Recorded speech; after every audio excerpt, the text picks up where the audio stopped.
Bem-vindos ao primeiro episódio de Choice, o poder das boas escolhas. Nesse episódio, a gente vai falar sobre o campo da autoridade. Talvez você tenha escutado essa palavra várias vezes nos últimos dias, nos últimos meses, principalmente diante das suas redes sociais. A gente vê várias pessoas falando que é preciso construir autoridade, etc e tal. Mas de onde vem essa autoridade? Para a gente descobrir isso, a gente vai percorrer esse caminho. Você confia em quem você não conhece? Frágil ao ponto de não mais sustentar. Antifrágil e atividades de mapeamento. Vamos lá, passo a passo, para a gente descobrir e mapear esse campo da sua autoridade. Primeira coisa, confiar é um processo que exige tempo e convivência. Me conta uma coisa, existe alguém que você conheça mais do que você mesmo? Teoricamente não. Mas na prática não é bem isso, porque a gente não dedica o tempo que a gente precisa na reflexão sobre nós mesmos. A gente acorda de manhã, vai trabalhar, tem um monte de coisa para fazer, agenda cheia de compromissos, e aí a gente chega à noite exausto e a gente só quer descansar. Então, nessa nossa vida, onde a gente cobra o escanteio, corre na área, marca o gol de cabeça, não sobra muito tempo para pensar na gente. E aí quando a gente tem que tomar uma decisão, fazer uma escolha, às vezes a gente recorre a outras pessoas para nos ajudar nesse processo.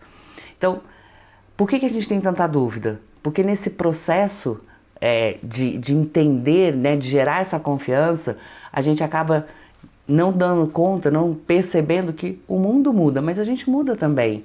Então, muita coisa, né, coisas que a gente gostava, a gente não gosta mais, coisa que a gente poderia escolher, não é algo que a gente quer mais. O emprego que você tá hoje, que, assim, era o melhor emprego do mundo, de repente não é mais. Aquele relacionamento que você tá, de repente, não é mais a sua melhor escolha. Mas a gente não tem tempo para pensar sobre isso. A gente não se dá esse tempo. E aí é a outra pergunta. Quanto do seu tempo você dedica a você mesmo? Muito pouco. Eu te garanto que muito pouco. Me conta. Você está aqui assistindo essa aula agora. Nesse último dia, nessa última semana, quanto tempo você parou para pensar em você? No que você gosta, nas suas escolhas, no que você quer? Geralmente a gente liga o piloto automático e deixa a vida me levar, a vida leva eu, não é mesmo? E a convivência. Embora você conviva com você o tempo todo, se alguém te perguntar hoje quem é você, eu aposto que você vai falar da sua profissão, das suas funções, do que você faz. Mas se alguém te perguntar quem é você, do que você gosta, o que você quer, aonde você quer chegar, quais são os seus sonhos, talvez essas respostas não estejam tão claras. Bom, vamos seguir aqui. Quando que a gente começa, então, a entender que essas coisas estão nos incomodando? Quando tudo que nos sustenta se torna tão frágil ao ponto de não mais sustentar. Por exemplo, a pandemia. A pandemia foi um processo que colocou em xeque várias de nossas certezas. Muitas coisas que a gente tinha certeza absoluta passaram a ser dúvidas absolutas. E aí a gente entra num processo de encontrar soluções para problemas que a gente nem sabe exatamente quais são. Então, quando o nosso mundo externo desmorona, a gente tem que olhar para esse mundo interno e encontrar novos caminhos e novas respostas. Para a gente fazer isso, eu acho que é interessante a gente começar a pensar num conceito que eu aprendi com um escritor e pesquisador que se chama Nassim Taleb. Eu sou muito fã desse cara e entre várias obras dele, tem uma obra que se chama Antifrágil. E ele fala nessa obra sobre a questão do caos, né, sobre esses momentos, que são a maioria, na verdade, da nossa vida, onde tudo parece complicado. E aí a gente sempre ouve falar que a gente precisa ser resiliente diante das incertezas. Então deixa eu te explicar melhor a diferença entre uma pessoa resiliente e uma pessoa que adota esse conceito de antifrágil. Eu vou começar de baixo para cima, pode ser? Então assim, o lidar com a mudança. Gente, a gente não tem como escapar disso. O mundo muda constantemente, todo dia a gente lida com mudanças. Seja mudança de horário, o ônibus que atrasou, a pessoa que não entregou a sua encomenda, enfim, todo dia, diante daquilo que a gente planejou, existe alguma mudança e a gente aprende a lidar com ela. A pessoa que é resiliente, apesar dela lidar bem com a mudança, ela ainda prefere o conforto. Então, às vezes ela fica naquela situação do deixa como tá para ver como é que fica, porque é cômodo para ela. Ela constrói defesas em relação aos seus estressores, ou seja, ela mapeia, ela tem uma habilidade de mapear o que pode causar estresse e ela já tem resposta. Lembra, sistema 1 funcionando aqui, ela cria respostas automáticas para esses estressores. Ela tende a não se abalar com o caos. Ela consegue, né, uma pessoa resiliente, consegue passar pelas tempestades e ainda se manter de alguma forma inteira. Mas toda vez que ela passa por uma situação de desafio, ela volta ao seu estado original. Agora, o antifrágil, agora eu vou de cima para baixo, é uma pessoa que está sempre em evolução.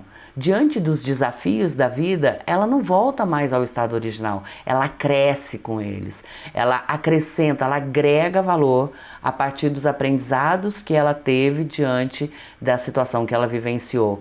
Ela abraça o caos, ela não é que ela não se abala, ela meio que chama o caos porque ela se coloca na arena e ela sabe que por meio desses desafios ela está sempre aprendendo a fazer algo de uma maneira diferente, de uma nova forma de se fazer. Ela não se preocupa em prever os seus estressores, porque o Taleb fala muito bem sobre isso, né? A gente não tem certeza de nada. E se a gente não tem certeza de nada, inclusive a gente não tem certeza de quais serão os estressores que a gente vai ter que lidar.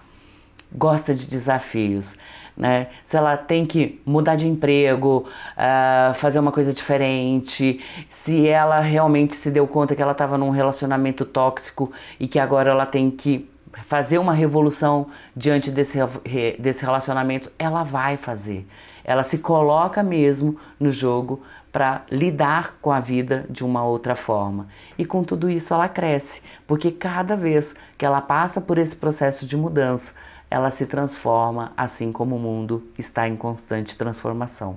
Quando a gente olha então para o nosso passado, que é onde nós vamos encontrar essa autoridade, onde você vai encontrar a sua autoridade, eu quero que você olhe para o seu passado como uma referência, como um grande palco onde você já viveu diversas situações de conquista, de desafios, de alegria, de tristeza, para que você possa mapear como que você pensou, sentiu, agiu diante dessas situações.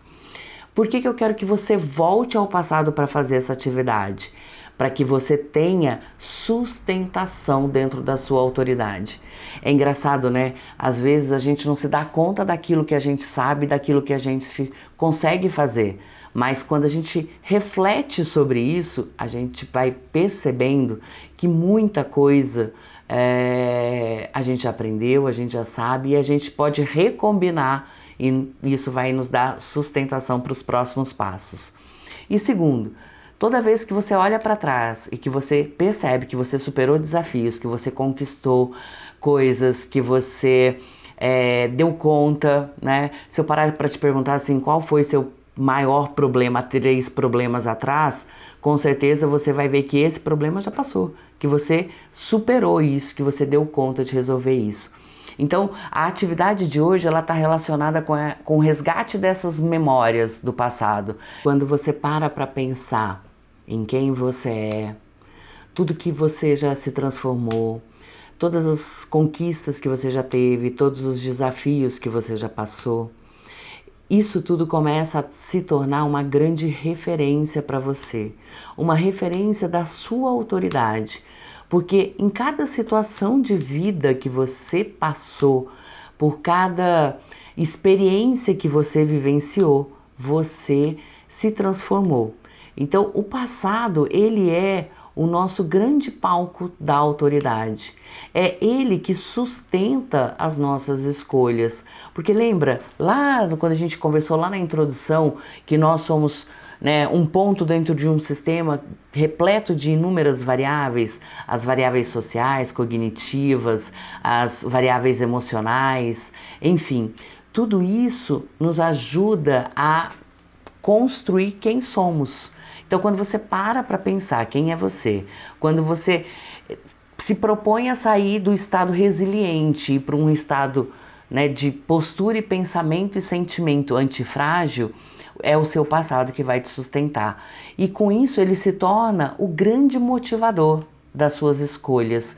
Escolhas que vão fazer sentido com aquilo que você é e não com aquilo que você pensa que você é, ou melhor, aquilo que você acredita que os outros querem que você seja. Deixa eu te explicar direitinho como que vai acontecer a atividade para que a gente chegue nessas respostas. A nossa atividade de mapeamento é o seguinte: lá no caderno de mapeamento você vai encontrar essa atividade descrita, então não se preocupe em anotar nada neste momento. E eu quero te fazer uma pergunta: o que você deixou de ser quando você cresceu? Quando a gente é criança, a gente tem inúmeros sonhos, inúmeras vontades, a gente quer conquistar o mundo. Só que no processo de amadurecimento, né, quando a gente está estudando, começa a trabalhar e tal, muita coisa a gente deixa lá guardada no baú, pegando o cheiro de mofo em cima do armário, e aí a gente se esquece um pouco disso. Eu quero que você resgate isso. Eu quero que você descubra do que você abriu mão em prol da vida que você tem hoje. E eu quero que você faça isso sem julgamentos.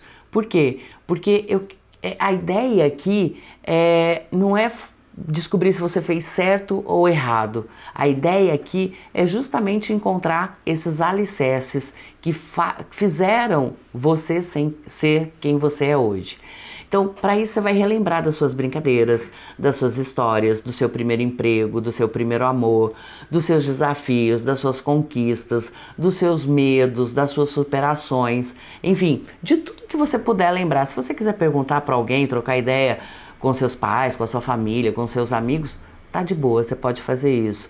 O interessante é você relembrar de momentos da sua vida que você atuou como nem é protagonista, roteirista dela, né? Construindo esse roteiro e mapeando seus pensamentos, seus sentimentos, suas habilidades, inclusive sua personalidade e hábitos que fizeram ser de você quem você é hoje. Deixa eu te dar um exemplo. Uma vez eu dei essa atividade na minha sala de aula e uma das minhas alunas, ao terminar a atividade, na hora que a gente estava trocando informações sobre os resultados, ela falou assim: Lê, é incrível.